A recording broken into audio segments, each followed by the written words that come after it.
Meu nome é Gertrudes, tenho 76 anos e tem noites que eu ainda acordo no escuro, em silêncio, com a mão no peito, sentindo aquele mesmo aperto que me acompanhou a vida toda. Não é dor física, é dor de alma. É o peso de um segredo mal enterrado, de um amor proibido que nunca virou nome na árvore da família, mas que floresceu dentro de mim por décadas. Eu sempre fui tida como mulher de fé, de valores, de ordem. Trabalhei em igreja, ajudei nas novenas, ensinei catecismo para gerações inteiras. Mas ninguém imagina o que aconteceu entre as paredes daquela sacristia. Era 1972. Eu tinha 23 anos, uma idade em que a gente ainda acredita que o mundo pode ser diferente, se o amor for forte o bastante. Trabalhava ajudando nas coisas da igreja matriz da cidade. Cuidava das flores do altar, lavava os flores sagrados. Passava café para o padre e ajeitava os bancos antes da missa. E foi ali, entre velas e ladainhas, que conheci o Marcos. Ele era seminarista, jovem, bonito de um jeito calmo. Não era aquele homem que chegava dominando tudo. Era o tipo que ouvia, que prestava atenção, que sorria com os olhos. E foi nesse silêncio respeitoso que ele me ganhou. Primeiro com a voz baixa nos cumprimentos, depois com os pequenos gestos, uma cadeira puxada, uma vela trocada por mim antes que eu pedisse, um vai com Deus dito de um jeito que parecia bênção pessoal. A gente começou a conversar mais. Pequenas palavras no corredor, trocas de olhares durante a missa. Sorrisos discretos enquanto limpávamos os mesmos bancos. E o que era devoção virou algo mais. Algo que queimava devagar, que crescia sem fazer barulho, mas que um dia transbordou. Foi numa tarde de chuva, eu lembro como se fosse agora. A missa das 7 tinha terminado. Fiquei para limpar o altar. Ele disse que me ajudava. Quando demos por conta, a chuva caía grossa e o portão dos fundos já tinha sido trancado. Ficamos ali, na salinha onde guardavam os mantos, cheiro de mofo, de vela gasta e chão de pedra. E de repente, ele me olhou diferente. Eu baixei os olhos, mas ele não desviou, só disse: Gertrude, você também sente? Eu não respondi. Só chorei. Porque sim. Porque há semanas eu senti e me odiava por isso. Porque amar um homem que pertence a Deus era crime no meu coração. Mas ele me abraçou. E naquele abraço eu me entreguei. Me entreguei com culpa, com tremor, mas também com o coração gritando que, por um instante, eu era vista. Desejada. Escolhida.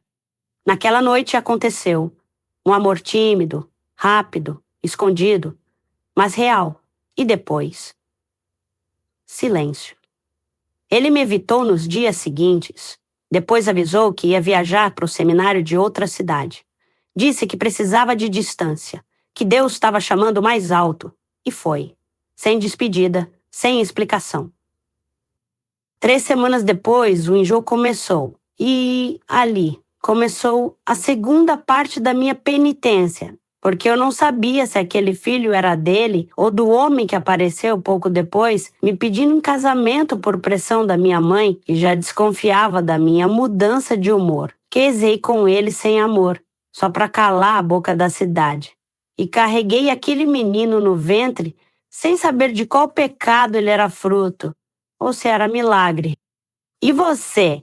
Já carregou uma dúvida que ninguém mais vê, mas que pesa mais que qualquer cruz? Já amou no momento errado, da forma errada, e teve que esconder o amor como quem esconde um crime? Se essa história te tocou, se doeu aí dentro, deixa teu like, se inscreve no canal, ativa o sininho e compartilha com alguém que carrega um segredo também. Porque tem alma que só se salva quando alguém... Meu filho nasceu forte, saudável, com os olhos castanhos e o queixo do Marcos. Mas o que me contaram muitos anos depois sobre o que aconteceu com aquele seminarista me tirou o chão. E é isso que eu vou te contar na parte 2. porque tem verdades que chegam tarde demais, mas ainda assim mudam tudo. O tempo passou, a barriga cresceu. Casei com o Agenor às pressas, no civil, sem festa nem véu. Ele era bom homem, mas frio. Aceitou o casamento mais por honra que por amor. E nunca me perguntou de datas, de prazos, de alma. Aceitou o menino como dele e criou como tal. Mas eu sabia. Toda vez que olhava nos olhos do meu filho, meu peito apertava, porque ele tinha algo do Marcos. Era no jeito de andar, no olhar sonhador, no silêncio terno quando sorria. E eu calei, por medo, por vergonha, por lealdade a um erro que virou vida. Anos passaram. Meu filho cresceu, se formou, casou, teve filhos. Nunca soube da dúvida que me corrompia por dentro, e eu nunca tive coragem de contar.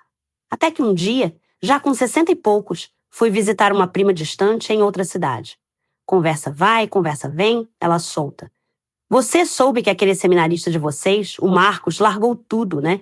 Dizem que foi depois de um escândalo. Meu corpo gelou. Perguntei o que houve. Ela disse que ele largou o seminário poucos meses depois daquela viagem, que nunca mais se ordenou, que virou professor de literatura num colégio de freiras e que por anos carregou um caderninho onde escrevia cartas para alguém que nunca respondeu. Ninguém sabia para quem eram. Só que ele chorava lendo.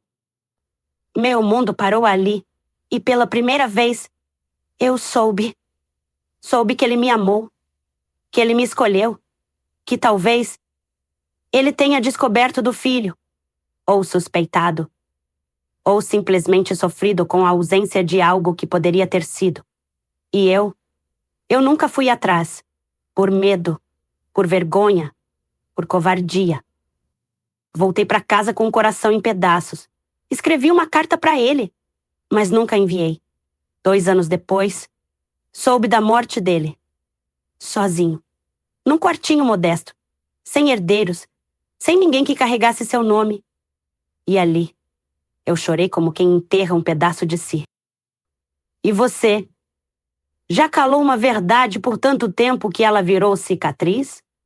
Já amou alguém e deixou esse amor morrer por medo de enfrentar a própria fé, a própria família, o próprio reflexo no espelho? Se essa história te tocou, meu filho, se doeu como doeu em mim, deixa teu like, se inscreve no canal, ativa o sininho, compartilha essa história com alguém que ainda pode dizer eu te amo antes que seja tarde. Meu filho nunca soube a verdade. E talvez nunca vá saber, porque algumas respostas a gente leva para o túmulo. Mas agora, você sabe. E enquanto alguém escutar, o amor que vivi com o Marcos ainda respira. Mesmo em silêncio. Mesmo escondido. Eu sou Gertrudes. E talvez ele tenha sido o pai. Mas mais que isso, ele foi o único homem que me olhou como se eu fosse sagrada.